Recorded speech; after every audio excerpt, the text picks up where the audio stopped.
আসসালামু আলাইকুম, welcome back to my Rumi's kitchen. আমি আবারও চলে আসলাম বেশ অনেক দিন পর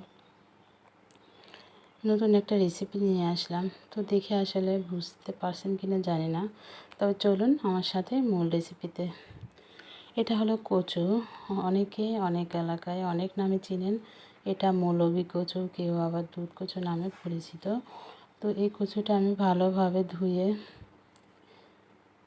চিকন করে কেটে লবণ দিয়ে মাখিয়ে ধুয়ে পরিষ্কার করে নিয়েছি। এই কচুটা একটা হয় কালো আর একটা সবুজ কালো, তো আমি কালোটা নিয়েছি।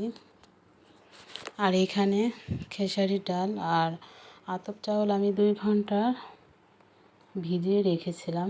ভিজিয়ে রেখে পাটায় একটু মোটা করে বাটতে হবে, একেবারে মিহি করা যাবে না, যেন দানা দানা থাকে সেইভাবে আমি বেটে নিয়েছি। হাফ চা চামচের একটু কম রসুন বাটা, হাফ চা চামচের একটু কম হলুদের গুঁড়া, হাফ চা চামচের একটু কম জিরা বাটা।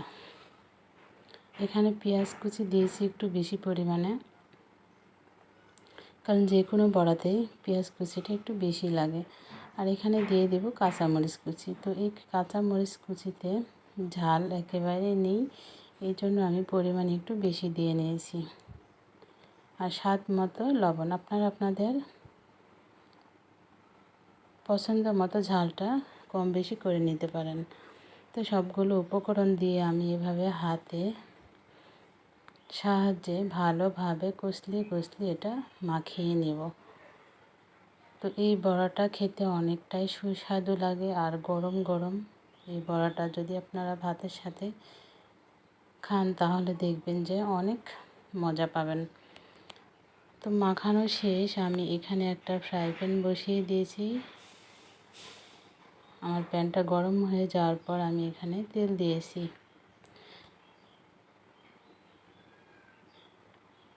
তেলটা গরম হওয়ার পর আমি দিয়ে দেব এই বড়া। তো বড়াগুলো একটু ছোট বড় আপনারা চাইলে আপনারা পছন্দ মতো করে নিতে পারেন। তো এইভাবে একটু বেশি তেলে বড়াগুলো আমি সব একে একে দিয়ে দেব।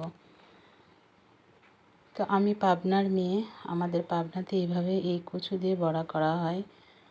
তো আপনারা কোন অঞ্চল থেকে দেখছেন আর আপনাদের ওদিকেও কি এভাবে এই কচুর বড়া খেয়ে থাকেন কিনা আমাকে কমেন্ট করে জানাবেন।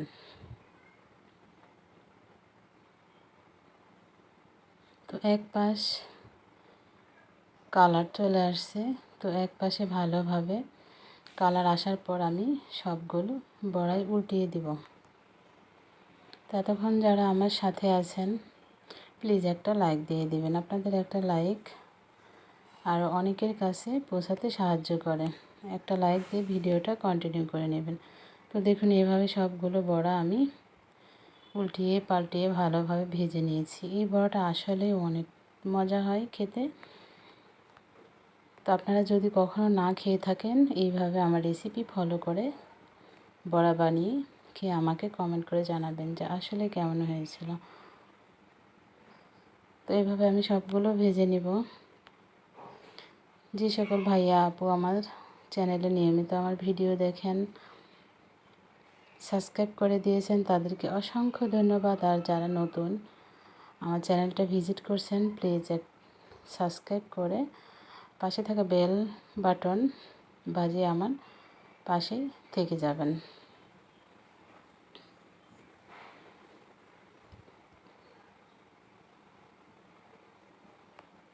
তো আসলে এক এক অঞ্চলের মানুষ সেটা খাবার দাবার এক এক রকম। আসলে অনেক কিছু খেয়ে থাকি, অনেক কিছু সেটার খাবার আসলে বুঝিই না যে কেমন টেস্ট। তো আমি সবগুলো ভেজে নিয়েছি। চেষ্টা করবেন যে এটা ভেজে গরম গরম ভাতের সাথে খেতে, তাহলে প্রপারলি এর স্বাদটা উপভোগ করতে পারবেন। তো দেখুন সবগুলো আমি ভেজে নিয়েছি, অনেক মজা হয় খেতে। তো পরিবেশন করে দেখাচ্ছি, আমি সবগুলো ভেজে নিয়েছি। তো আজ এই পর্যন্তই, আল্লাহ হাফেজ।